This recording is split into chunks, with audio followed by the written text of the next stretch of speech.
আসসালামু আলাইকুম দর্শক, আশা করি সকলেই ভালো আছেন। যুক্তরাষ্ট্রে আখতারের উপর হামলা, মুখ খুলল তাসনিম জারা। অর্থাৎ আখতারের উপর যে হামলাটা করা হয়েছে তখন কিন্তু তাসনিম জারা তার পাশেই ছিল।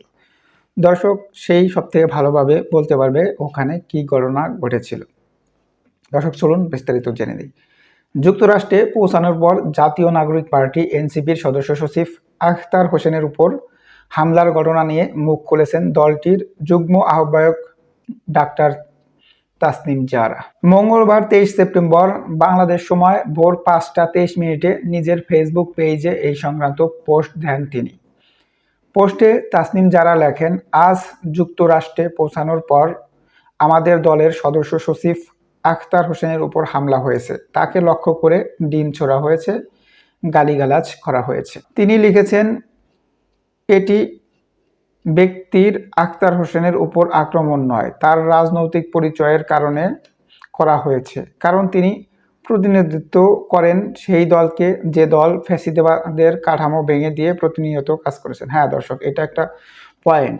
দেখুন, কারো উপর আক্রমণ না করলেও আখতার হোসেনের উপর আক্রমণের করার মূল কারণ হচ্ছে আখতার হোসেনরা ছিল গিয়া ফ্যাসিবাদী ধ্বংসের মূল কারিগর। অর্থাৎ আখতার হোসেনদের কারণেই শেখ হাসিনা বাংলাদেশ থেকে পালিয়ে যেতে বাধ্য হয়। আর এই ক্ষোভটাই আওয়ামী লীগের উপর রয়েছে, যার কারণে এনসিপি যখন গোপালগঞ্জে গিয়েছিল তখন কিন্তু এনসিপির উপর বিশেষভাবে হামলা চালিয়েছিল গোপালগঞ্জের আওয়ামী লীগ।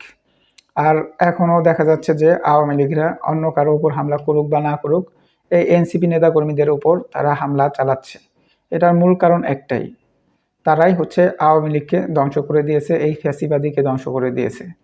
যার কারণে তাদের টার্গেট হয়ে দাঁড়াচ্ছে এই এনসিপির নেতাকর্মীরা বা যারা বৈষম্য বিরোধী আন্দোলনের সাথে যুক্ত ছিল তারা। তাসনিম জারা আরও লিখেছেন, এই হামলা স্পষ্ট করে দেখিয়ে দিল যে পরাজিত শক্তি, ভয় ও হতাশা কতটা গভীর। অর্থাৎ এই হামলায় প্রমাণ হচ্ছে যে পরাজিত শক্তিরা হতাশ এবং তারা ভয়ানক পরাজিত শক্তির কাছে রয়েছে। আমি নিশ্চিত এই আক্রমণ আখতার হোসেনের এক বিন্দু দুর্বল করবে না, তার দৃঢ়তা আরও বাড়িয়ে দিবে। এর আগে সোমবার 22 সেপ্টেম্বর আখতার হোসেনের উপর হামলার ঘটনা ঘটে। এই সময় তাসনিম জারাও পাশে ছিলেন।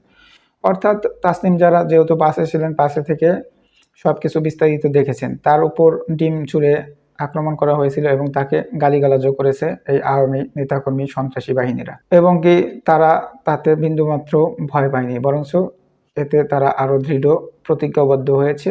দেশ থেকে যেভাবে আওয়ামী সন্ত্রাসীবাদ উত্থান পতন ঘটানো হয়েছে, সেম ওইভাবে বিদেশের মাটিতেও একসময় আওয়ামীদের পতন ঘটে যাবে। দর্শক তাসনিম জারার পোস্টকে আপনারা কিভাবে দেখছেন অবশ্যই কমেন্টে জানাবেন। ধন্যবাদ সকলকে। আসসালামু আলাইকুম।